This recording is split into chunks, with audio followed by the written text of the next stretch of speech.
Good morning children. Kusum ma'am की online class में आपका स्वागत है। प्यारे बच्चों, आज हम क्लास 5th की इंग्लिश की book my book of English का लेसन 11 द थ्री क्राइज के क्वेश्चन आंसर और अदर एक्टिविटीज़ सीखेंगे। मैंने अपनी पहले वाली वीडियो में ये लेसन रीड करना सिखाया था और साथ ही इसके वर्ड मीनिंग भी समझा दिए थे। अगर आपको लेसन रीड करना है तो प्लीज़ मेरी पहले वाली वीडियो ज़रूर देखिएगा। उसमें मैंने बहुत ही आसान तरीके से इजी वे में लेसन को इंग्लिश से हिंदी में समझा रखा है। तो देखिए, अभी शुरू करते हैं क्वेश्चन आंसर। हमारा फर्स्ट क्वेश्चन है, What did the old woman get one day? बूढ़ी औरत को एक दिन क्या मिला? क्या मिला था बताइए। लेसन रीड किया ना आपने, तो उसमें आ गया होगा ये। बताओ क्या मिला था।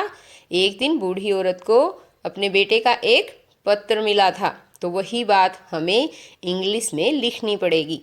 तो हम कैसे लिखेंगे देखिए, यहाँ क्वेश्चन में से ही आ जाएगा कुछ पार्ट। तो one day the old women get का यहाँ आएगा गॉट। क्यों आएगा?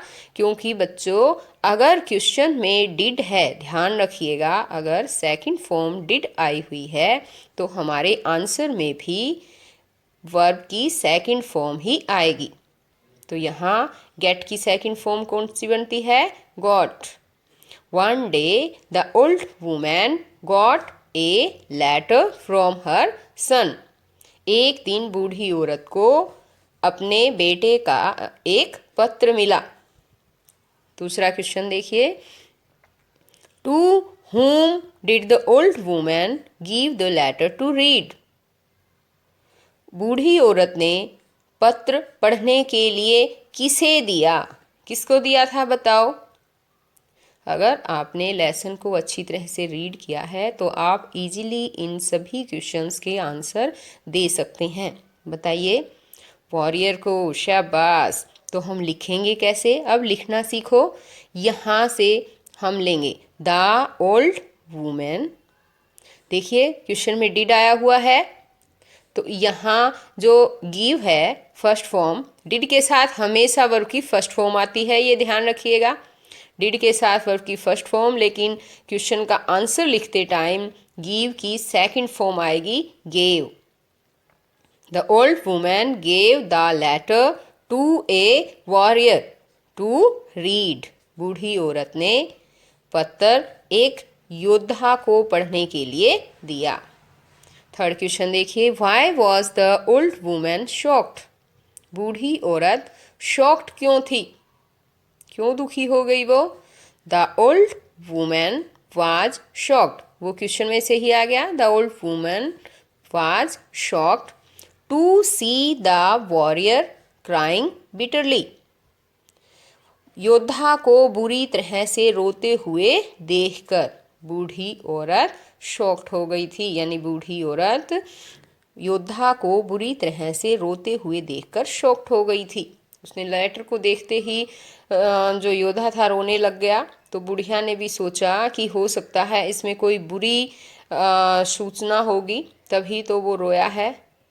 तो वो शॉक्ड हो गई थी। Who came after the warrior? योद्धा के बाद कौन आया? तो यहाँ देखो बच्चों, हमें हु के की जगह ही लिखना है और बाकी सारा क्वेश्चन में से आ जाएगा। हु की जगह क्या लिखना है? कौन आया था? एक पैडलर, फेरी वाला आया था। तो a peddler came after the warrior. Warrior के बाद एक फेरी वाला आया। What thing did the peddler use to sell? फेरी वाला क्या चीज़ें बेचा करता था? क्या बेचता था वो? The peddler use to sell earthen pots. मिट्टी के बने हुए घड़े बेचता था। फेरी वाला मिट्टी के घड़े बेचा करता था। Why was the warrior ashamed of himself? योद्धा खुद से ही शर्मिंदा क्यों था? क्यों शर्मिंदा हो गया था वो? The warrior was ashamed of himself। इतना तो क्वेश्चन में से आ जाएगा। वाई पूछा है, वाई वाले क्वेश्चन में हमेशा बिकॉज आता है। बिकॉज ही वॉज इलिटरेट, क्योंकि वह अनपढ़ था। और हम इस क्वेश्चन को सिर्फ इतना भी लिख सकते हैं कि योद्धा खुद से शर्मिंदा क्यों था वो, बिकॉज ही वॉज इलिटरेट, क्योंकि वह अनपढ़ था। अगर इतना क्वेश्चन याद कर लोगे, लिख लोगे, तब भी ठीक है। अब पेज नंबर 106 निकालो। देखिए इसमें है read the following statements. Following statements पढ़ें, नीचे दी गई स्टेटमेंट पढ़ें। Right T for true and F for falls in the boxes, और बॉक्सेस में ट्रू के लिए टी लिखिए और फॉल्स के लिए एफ लिखिए। तो देखिए कौन कौन से ट्रू हैं और कौन से फॉल्स स्टेटमेंट हैं। फर्स्ट स्टेटमेंट है हमारी, the old women got a letter from her son. बूढ़ी औरत को अपने बेटे का एक पत्र मिला। हाँ मिला, यस ट्रू। तो हम इसके लिए क्या लिखेंगे, T. The warrior read the letter. Warrior ने लेटर पढ़ा। पढ़ा था क्या, नहीं, फॉल्स। क्यों नहीं पढ़ा बताओ, क्योंकि वह अनपढ़ था, उसे पढ़ना आता ही नहीं था। The peddler started to laugh. पैडलर ने हंसना शुरू किया। बताओ पैडलर ने हंसना शुरू किया था क्या, नो, उसने क्या किया था, रोना शुरू कर दिया था। ये है false. The peddler set out to sell earthen pots. Peddler मिट्टी के बर्तन बेचा करता था, बेचने के लिए निकला। Yes true, T. The warrior was illiterate. योद्धा अनपढ़ था। यस ट्रू, ठीक है। इस तरह से आपको भी अपने बुक में ये सारी स्टेटमेंट्स के समझकर आंसर दे देने हैं। अब आगे हैं vocabulary. Fill in the blanks choosing the words given in the box. ये जो ब्लैंक्स दे रखे हैं, खाली स्थान, इसमें ये एक बॉक्स दे रखा है, इसमें से वर्ड चूज करके इन खाली स्थानों में भरने हैं। तो देखिए फर्स्ट है, Rohan dash gets up early in the morning. Rohan सुबह जल्दी उठता है। यहाँ क्या आएगा, ऑलवेज, हमेशा, ठीक है, हमेशा जल्दी उठता है। No one takes interest in him as he always dash fake stories. कोई भी उस पर इंटरेस्ट नहीं लेता उसमें, एज, क्योंकि ही ऑलवेज, हमेशा, फेक, कहानियाँ, झूठी कहानियाँ बनाता है। तो यहाँ क्या आएगा, मेक्सअप। यहाँ हम लिखेंगे मेक्सअप। थर्ड देखिए, I am dash to you for your kind favour. मैं आपके काइंड फेयर के लिए आपका आभारी हूँ। आभारी के लिए क्या आएगा बताओ, ग्रेटफुल। शाबाश, आपको ये स्पेलिंग भी लर्न करनी है। फोर्थ देखिए, they spend all their time playing dash studying. वे अपना सारा समय खेलने में बिताते हैं, डैश स्टडिंग, किसकी बजाय, पढ़ने की बजाय। तो की बजाय को इंग्लिश में क्या बोलते हैं, instead of, instead of. He was dash of his success. उसे अपनी सफलता का क्या था, श्योर, विश्वास था, श्योर, यहाँ आएगा sure. Sixth, children were dash by the magic tricks. बच्चे मैजिक ट्रिक्स से क्या थे, बच्चे बताइए, खुश। तो यहाँ क्या आएगा, अम्यूज्ड। 7 देखिए, I was dash at his poor performance. मैं उसकी पुअर परफॉर्मेंस से था क्या, शॉक्ड था, ठीक है। तो यहाँ पर लिख देंगे शॉक्ड। अब आगे है, a person who fights for his country is called a warrior, यानी कि एक आदमी जो अपने देश के लिए लड़ता है, युद्ध करता है, वो एक योद्धा कहलाता है। A person who travels from place to place selling things is called a peddler, एक आदमी जो चीज़ों को बेचने के लिए एक स्थान से दूसरे स्थान तक जाता है, ट्रैवल करता है, वो एक फेरी वाला यानी कि एक पैडलर कहलाता है। आगे पेज नंबर है 107। Read the clues given below and write who these people are in the crossword. इन क्लूज को जो नीचे दिए गए हैं इन्हें पढ़ें और उन लोगों के नाम लिखें इन क्रॉसवर्ड में। ठीक है, जो ये क्रॉसवर्ड दे रखे हैं इसमें हमें उनके नाम लिखने हैं। तो यहाँ क्लू जैसे 2 नंबर पे दे रखा है a person who acts in a play और फिल्म, एक आदमी जो फिल्म में या नाटक में काम करता है, क्या कहते हैं बताओ उसको? एक्टर। क्या कहते हैं? एक्टर। कैसे लिखना है ये? अक्रॉस में लिखना है, इस तरह से, इस तरह जो है ये अक्रॉस है, और डाउन इस तरह ऊपर से नीचे की तरफ आता है, ये डाउन है। ठीक है, तो हमें 2 वाले जो नंबर है उस पर लिखना है एक्टर, ACTOR। 6 है a person who sells and arranges flowers, यानी जो 6 नंबर दे रखा है, 6 वाले जो भी क्रॉसवर्ड दे रखे हैं इनके अंदर हमें ये लिखना है। एक आदमी जो फ्लावर्स अरेंज करता है और उनको बेचता है, उसको क्या कहते हैं बताओ? शाबाश, दिमाग लगाओ। फ्लोरिस्ट। तो यहाँ हमें लिखना है florist. A person who fights wars from one's country, एक आदमी जो एक देश से युद्ध लड़ता है उसको क्या कहते हैं? जो 10 नंबर का जो वो है उसके अंदर हमें लिखना है।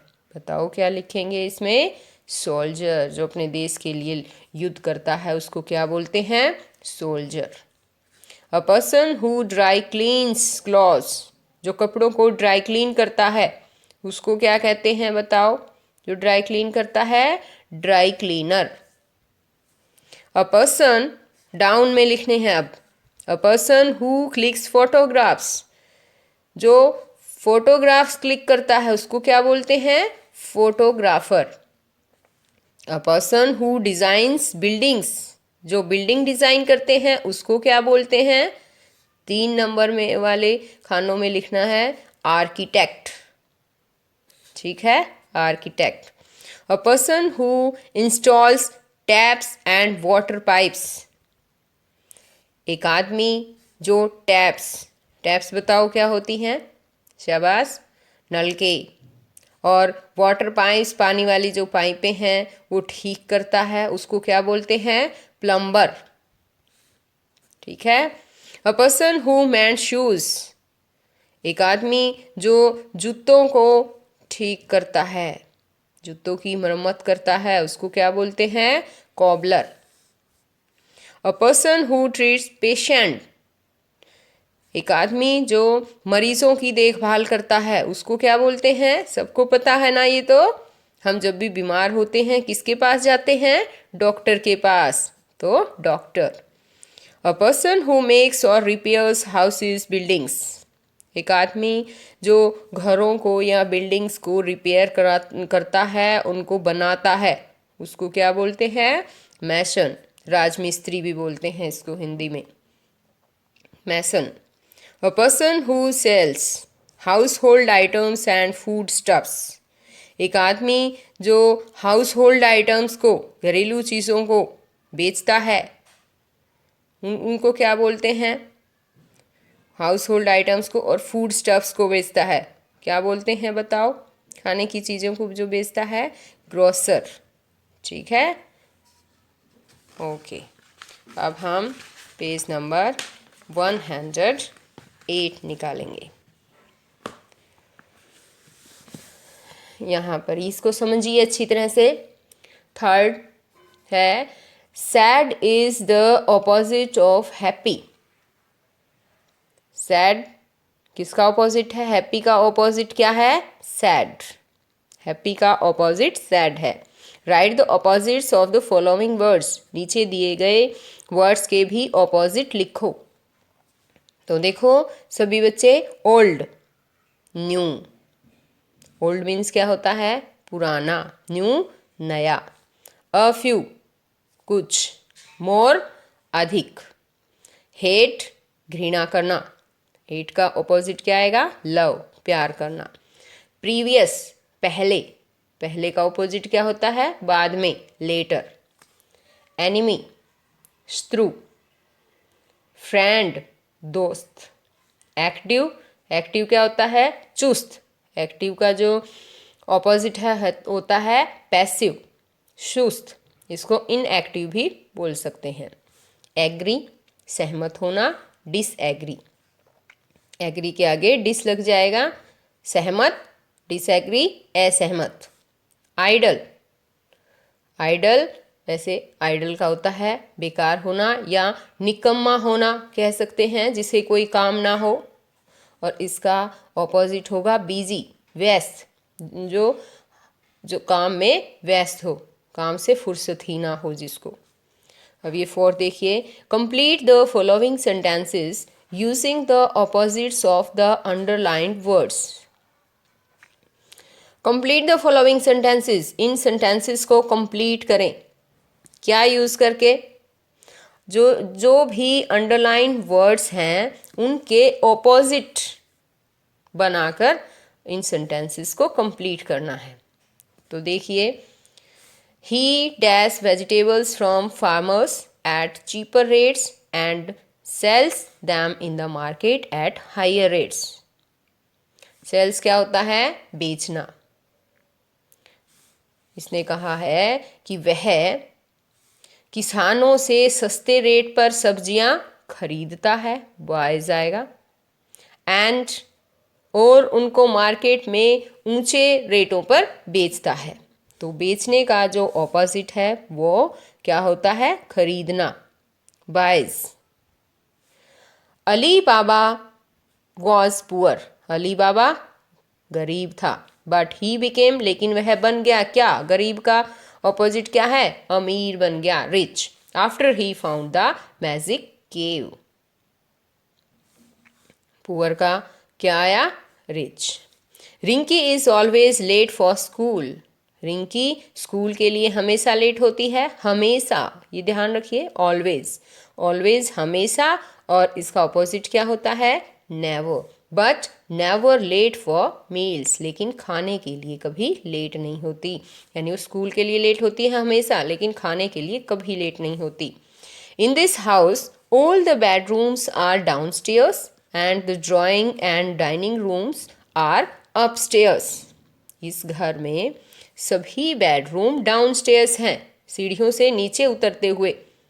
और ड्राइंग और डाइनिंग रूम्स जो हैं वो अपस्टेयर्स हैं, सीढ़ियों से ऊपर चढ़ते हुए। तो डाउनस्टेयर्स का ऑपोजिट क्या आया? Upstairs. In spring the days are often warm but the nights can be dash.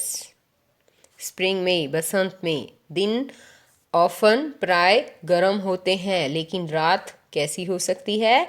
Cool ठंडी। वार्म गर्म और कूल ठंडा। ठीक है बच्चों, मैं आशा करती हूँ कि आपको ये अच्छी तरह से बिल्कुल सही समझ में आ गया होगा। तो बच्चों, आप जो भी एक्टिविटी मैंने ये करवाई है इन्हें याद भी कीजिएगा, अपनी कॉपी में भी लिखिएगा।